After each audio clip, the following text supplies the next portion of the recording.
Hey guys, this is Jen and today I wanted to show you how I clean my brushes. I'm actually going to show you 3 different methods that I use sort of interchangeably depending on the situation and like how I need my brushes to be cleaned that day. We're going to sort of start from the easiest and then work our way up to like the most deep clean that you need to do for your brushes once in a while. Here are some of my nasty yucky brushes. So to start off, I just wanted to show you how I spot clean my brushes. One of my favorite methods is using wet ones, which is just an over-the-counter general purpose hand sanitizing type of wipe, and it's supposed to be for your hands and face, so you know it'll be okay for your brushes. Plus it kills 99.99% of germs. They're literally just like a wet wipe. So I'll just fold it into sort of a small little square like this. As you can see, this brush is very dirty. So what I do is I just take this little wipe and I literally just work it into the wet wipe. It has a little bit of texture, so it's pretty good at grabbing the makeup off of it.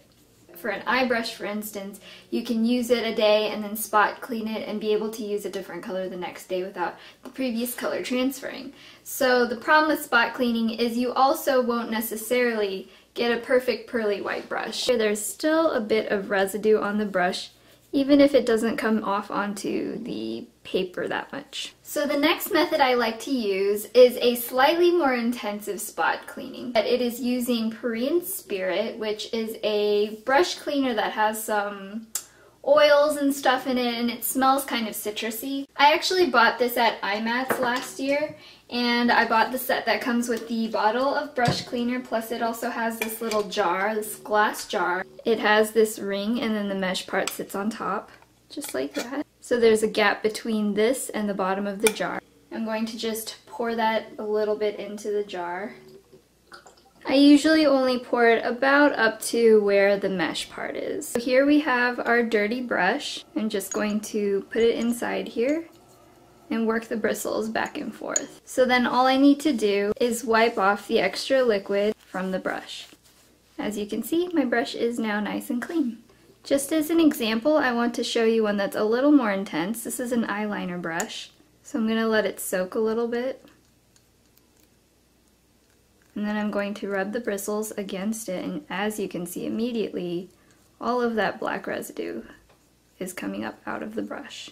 Now when I take the tissue to wipe off the excess, you can see some of that black residue coming off.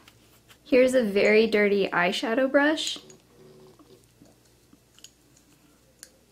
I'm just going to work this in, just wiping it down again. And as you can see, my brush is nice and clean. Now for the third method, I wanted to show you a way of really deep cleaning the brushes. Sometimes the product goes way up into the bristles and it's really difficult to clean with any sort of spot cleaning. So to get your brushes completely fresh and clean, I recommend doing a deep clean. So you can use a few different things to deep clean your brushes. Baby shampoo works really well. I have tried that. It does work well. And you can also use something like MAC brush cleaner, which I also have, and that also does work well. But I think for most people, it's really easy to clean your brushes without having any special products.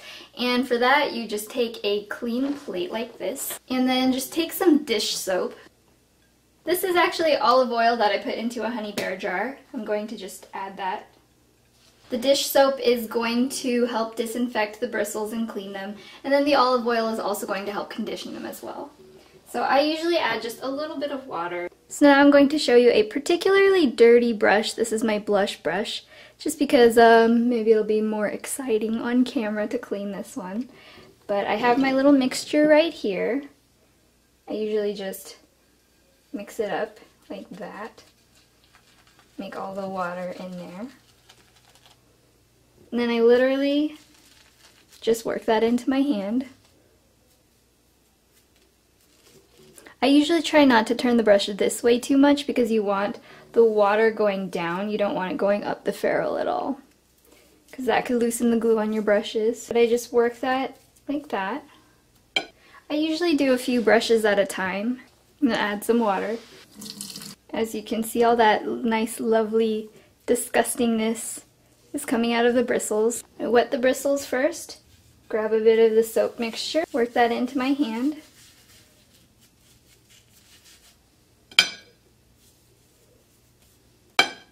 Now we're going to rinse through the brushes. These are the ones that already had some soap on it earlier, so I'm just going to turn the water on. You don't want it to be really too hot or too cold. So with the brush angled downward, I'm just going to put my hand under the bristles and I'm just going to work it through. You're going to want it to be totally clean so that the water running through is completely clear. You don't want any soap residue in there. Once I give it a good squeeze and the water's totally clear, then I'll take this, which is the Sigma Dry and Shape. I was kind of skeptical about using this just because I didn't know if it would work. I mean, one of the most annoying things for me is brushes that take a long time to dry, which is why I usually prefer natural bristle brushes over synthetic ones. But this one actually really does work for me, and I really like using it a lot. I just pull it once through to see what really fits tightly. That one seems to work pretty well. And I'll just pull it through so that it's pretty snug on there. Just like that. So now I've finished cleaning all of my brushes. I rinsed them through and everything. I put some of my larger ones all in the Dry and Shape right here. I especially like using synthetic bristles in here because synthetic bristles usually take a lot longer to dry, and this really helps cut down on the time. And then the rest of my brushes are all down here. What I did is I just took a tea towel, or you could use a regular towel too. I just roll it like this so that it has some height to it, and then I'll take a paper towel and just lay it down. And that way the brushes will be at an angle downward, and any of the remaining liquid is going to drain down to the paper towel and not up into the ferrule of the brush. So I hope that was really informative for those of you who were sort of unsure about how to wash their brushes and wanted to know the difference between spot cleaning and deep cleaning as well. If you have any other suggestions for videos you would like to see, please leave them down in the comments. If you enjoyed this tutorial, it would mean so much to me if you would subscribe up there and like and favorite the video down below. This is Jen, and I will talk to you guys later. Bye!